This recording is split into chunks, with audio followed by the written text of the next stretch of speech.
Some of the best, strongest learning that has come out of my classroom did not come out of a book. Be real, be yourself. That just kind of goes against everything we're trying to do here. Joke, be vulnerable. Just because we're not learning about Martin Luther King that week doesn't mean the conversation doesn't happen. For the love of Pete. Hey guys, what's up? Welcome back to my channel. If you're new here, my name is Taylor and I teach 3rd grade in Central California. Today I'm going to be talking to you guys about relationships. So I've been wanting to start this series for a long time, but I didn't quite know how or when or what exactly to talk about. But with everything going on in the world right now, I feel like it is the perfect time to be talking about building relationships with our students, all of our students. Because every student has a voice, every student deserves to be heard, and every student needs someone that has their back. And that is our job as teachers. Because every one of our students, above all else, is a person.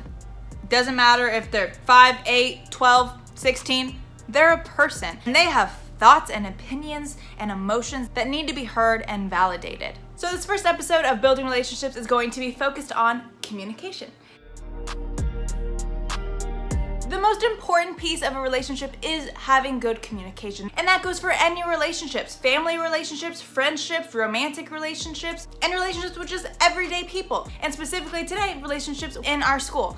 Now, communication doesn't always just mean talking. There's verbal and nonverbal communication. I'm gonna start off by talking about nonverbal communication just because it is the shorter on the list. So when I say nonverbal communication, I pretty much just mean body language, like the vibe you get from someone, a vibe. And this is huge, especially in the beginning of the school year, because of course we have those kids that love to share, overshare, but then we also have those kids that are really quiet and shy, and they might come out of their shell, but they might not. And if you can learn to read their body language, that is going to work wonders, and that'll build a relationship in itself. So the very first thing that I like to do first thing in the morning to build that relationship with my students is to say good morning. I greet them at the door. I have a morning greeting chart that kids can pick from. I got on Teachers Pay Teachers for free. And there's lots of really cute ones on Teachers Pay Teachers, or you can just communicate the options to your kids themselves. So I really like this greeting chart because it fits a lot of different personality types. Of course, there's the ones that can go straight for the hug, you can do a high five, you can wave, there's a fist bump. So that kind of lets you know automatically where the student is at and just how comfortable they are with you. And don't take it personal, but just maybe just strangers. They don't know you that well, you know? But this short interaction in the morning is going to give you a lot of feedback for the day. You can tell your kids that maybe they usually come in for the hug, and today they're coming in with a fist bump. You tell their hug isn't the same as their normal hug. And yeah, you can quickly ask like, hey, you doing okay? And they might tell you, oh, rough morning, or something like that, or they just might say, yeah, I'm good, most likely, and then go sit down. But that lets you know, hey, sometime this morning, I need to go check in with that student, see if I can talk to them more. And this is such a quick interaction. You might have a couple students that just slide by, especially when we just have those mornings that are super chaotic. We have a lot that we need to do. It's very easy to forget. Those days where I know my brain is going a million miles an hour, I'll grab a pen and then real quick, like on my wrist or something, I'll just write my student's number on my wrist, and so all of a sudden I'll say like, oh, 6. And then later in the day, it might not be immediately that morning, because just whenever I start to look at my wrist, I'll see 6 and be like, oh yeah, I need to go ask number 6 how he's doing today. And I've seen a huge jump in relationships by doing this, by double checking on a student, because it helps them feel seen and understood, and they didn't have to say anything. And everyone loves to feel seen, heard, acknowledged, important, and you going in and double checking with that student makes them feel all of those things. Even if it was, oh no, sorry, I was just tired this morning. And you can just make mental note, like, oh, okay, maybe there's not a morning person. Or you can follow up some other time. Be like, I noticed you've been tired when you come in. Are you sleeping okay? And you might end up finding out a lot about their home life. Maybe they're not sleeping well because they don't have a bed, or they're having to share a room, or brother and sister like to keep the TV on all night. It gives you a little insight into their personal life, and again, that is making a huge step towards an actual relationship. You can also be able to read body language from how students interact with each other and how they're interacting with you. If you go to talk to them, are they leaning in with you? Are they trying to distance themselves back? Do they seem really reclused and kind of huddled over? Are they sitting up nice and tall, showing that they are confident and open to speaking with you? Be able to read that, understand that, help them feel more comfortable. If someone's very shy or timid around you, you're not going to be able to just go and ask them questions and have them open up right away. And the main thing with building relationships is it is something that is going to take time. It's not going to be able to happen overnight or just after one lunch date. It's going to take time to build that trust, that comfortability, and that's okay. Next, for nonverbal. This is kind of on the smaller scale, but I also feel like it is something that can make a really big impact, and it's more of a mindset shift for you to do with all of your students. So for example, on a math test, if there's 30-something questions and one of my students only gets 5 right, I'm not going to put minus 25 F. I do not use red pen. I think it's kind of aggressive. And seeing a giant minus 25 in big red pen, not a good vibe. Not a good vibe we're giving off. But +5, different ball game. Yes, they still know that there was 30 questions and they only got 5 right. They know, but we don't need to emphasize that. And just by putting the +5, it's a more positive way to say it. It's going to be journaling. So I don't really know if that quite counts. It's not verbal, but they're writing, so whatever. So I provide my students with a journal. Most days I have journal entries, but at least twice a week I have days where it is a free write. They're able to write anything that is going on with them. And don't get me wrong, the journal prompts that I come up with, a lot of the times they will end up having to ask about their personal life. Favorite foods, favorite movies, favorite music, home life, if they have any brothers or sisters, favorite pets, anything like that gets them to share their personal life with me. And I will take them home over the weekend, reply back to them, and give them back to them the following week. The year gets hectic, so I don't do this every week. I start off in the beginning of the year like that because it really helps build that relationship a lot faster, knowing like, hey, she's going to read my journal and she's writing back and either giving advice or just support or just, I like that movie too. And it really helps build that relationship faster because we have a lot going on in the school day and it's very hard to be able to sit and have a conversation with every student, and it just helps that move a little quicker. And yes, I've had some journal entries where they share very private things. Parents going through a divorce or parents fighting and not knowing how to feel what to do, fighting with a brother and sister, and you just being there. I am so sorry you're going through this. It'll be okay. Asking a question about so they have something to reply back on. Maybe just writing back that my door is always open if you want to talk with me. Just something that lets them know that you were there, you read it, you care. And last thing with nonverbal communication, listen. We don't have to talk all the time. We just need to listen to how our students are feeling, what it is they're going through. Be a good listener. Haven't you ever had those conversations where like, no, I don't really want your opinion. I just want to be able to vent. I just want someone to listen. And our kids are human and want the same thing. So we don't always need to talk and give our 2 cents. We do that literally all day. Stop and listen to what they have to say. Maybe ask if they want feedback. And please, for the love of Pete, don't ever turn a student down. Stay after school if it means staying after school to talk to a student. Pick up your kids a little late from lunch if that means picking them up a little late from lunch. Do not close the conversation if it is getting to the main driving factor. If it is their first time experiencing being vulnerable and sharing these deep things, trust me, things can wait a little bit. Now, on to verbal communication.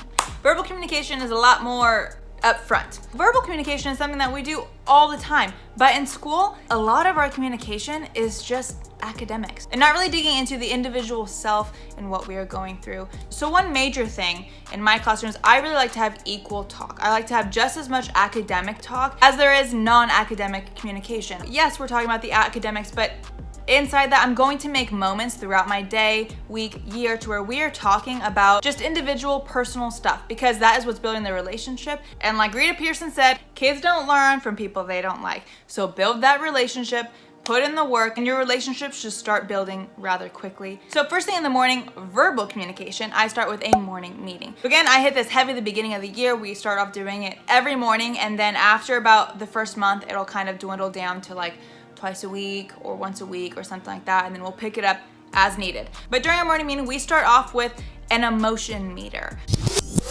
So show me, just like we do in our morning meetings, how are you feeling today on the scale of 1 through 5? So by showing this, it lets me know how they're feeling that day, but then I also tell them the importance of looking around the circle and seeing how everyone else is feeling that day. Because showing them that we are all wearing this one way or another, and we need to be able to see how we're feeling and how other people are feeling as well. Again, building that relationship, and this is more with the class. So during our classroom meetings, we also say about how nothing leaves the circle, nothing leaves this classroom. Everything that we say is just between us, and the importance of what that trust and loyalty means. And by being able to talk about this and them feeling like it's a safe place, that's really going to build their relationship and trust with you.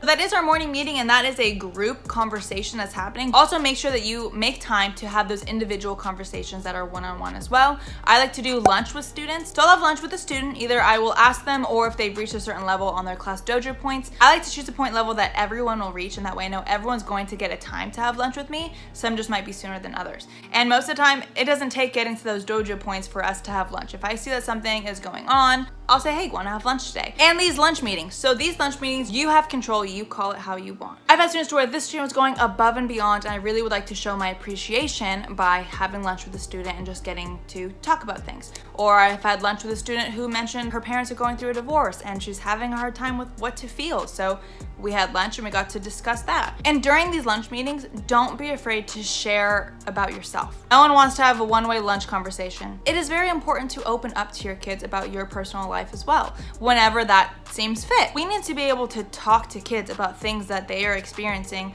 especially if we've experienced them too. You know, kids that are experiencing anxiety, being able to share that you experienced that too. Of course, don't say that you experienced it when you haven't, but don't be afraid to get on that same level as them, because yes, they are 8, 6, 12, 15, but they are human. And I don't know about you, but my little guys have experienced a lot for such a young age, and not all in the same way. So it is very easy to feel alone and not understood and like you can't talk about it, it's taboo. So provide your kids with an open space that they feel comfortable enough to speak with you, and man, that relationship will flourish.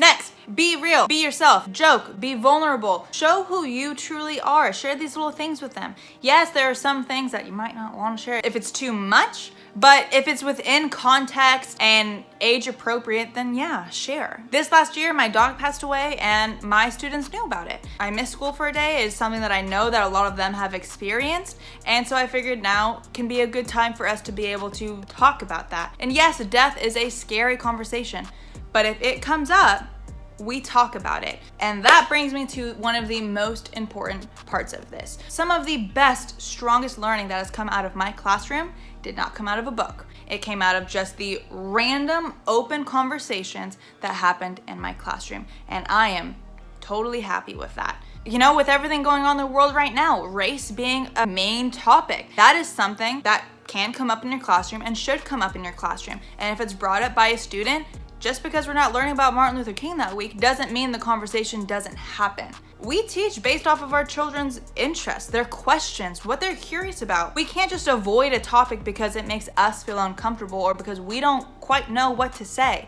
And that's okay. Even having a basic conversation of what you can make do right there, but then telling your kids, hey, I'm not quite sure, but tonight I'm gonna go find some resources so we can learn more about it tomorrow. And that gets them more excited because trust me, they will not forget. So we get to shine light on racism, anti-racism, equality, equity. We get to really make an impact with this conversation. So we cannot just turn and hide from it because we're uncomfortable or don't quite know what to say. And this goes for any conversation that comes up in class. There's going to be lots. Your kids have a question about something, you do your best to come up with that sort of answer, but always follow up. Don't just leave it there because you're uncomfortable or don't feel like talking about it. Yeah, because if they ask a deep question like that and it is just overlooked, they might not ask another deep question like that again. You know, that might put a damper on your guys' relationship that you've been working so hard to build. So don't shut a student's question down just because of how it makes you feel, because that just kind of goes against everything we're trying to do here. Every student has thoughts, questions, opinions that need to be heard and valued, despite their age, despite their skin color, despite everything. Every person deserves to be heard. And if that is not at the core of our classroom, then we got a lot of work to do. And honestly, when these difficult, uncomfortable questions come up, I get impressed. I am proud that they asked the question. I'm impressed that they came up with that in their little brains. Because again, I'm at fault for thinking they're 8. They wouldn't ask that question. They do, and I love it when they do. Relationships grow with difficult conversations. Think of your best friend right now. Would he or she be your best friend if you didn't have difficult, vulnerable conversations, uncomfortable conversations? No. And you are that with your students. Have those difficult, uncomfortable conversations and your relationship will flourish. Be aware of those times that you need to stay in at recess and leave your door open for kids to come in and be able to speak or feel like they have that comfortable, safe space. You see a kid having a hard day, hey, at recess today, I'm gonna leave my door open. So if you wanna come in and chat, feel free to come in. They might not come in the first day. They might not come in the second day, because it is a huge part just knowing that that space is available, knowing that you are there for them. You will be there if and when they decide to show up. And 9 times out of 10, they will show up. And they will be beyond grateful that they have someone that will put that time into them. And that's our job. That's what we do. We are there for these kids. Okay, another thing with communication is this is kind of a behavior management strategy as well. So if you have a student or two that are acting out, do not communicate by yelling at them or kicking them out. I'll discuss this in a later video about classroom environment, but do not kick your students out. Yes, if the safety of others, if they are in danger, yes, send them to the principal's office, but don't just send them out because they're getting on your nerves or you're frustrated with them, all right? Again, I'll go over that more in a future video, but talk to these students. Most importantly, talk to them. Either you get the class onto something and then you pull them aside and have that conversation with them, or have them take 5 minutes, follow up. Talk to them about why they are behaving this way, what they're feeling. Show that, yes, they acted out. That does not make them a bad student or a bad person. And providing them with other ways to react. Provide them with the knowledge of other ways to react when they are feeling that way, because most of the time, they don't know how to react. They only have seen this way or know this way or just so enraged that that just makes sense to them. But once we educate them on ways to handle their emotions, there's a way better chance of that behavior changing than if you just kick them out, because they're coming back the next day. They're probably coming back in 10 minutes and nothing will have changed. But you taking the time to invest in this student, talk to them, show that you care, that has a way better chance of making sure that doesn't happen again. And most time, it's those kids that need more of our time and patience and love and overall a really strong relationship. Those are the kids that we do this for all of our students, but those are the kids that will really strive and grow once they have a strong relationship from someone who listens to them and cares about them and truly feels that they are important. And that's what this is all about. So that is all I have for you today about communication. I'm sure there's some things that I missed, but if you have anything that you find really works for the communication portion of building relationships in your classroom, please share in the comment section down below. If you like this video, found it helpful, please give me a big thumbs up, subscribe down below if you haven't already, and I'll see you next week. Bye guys.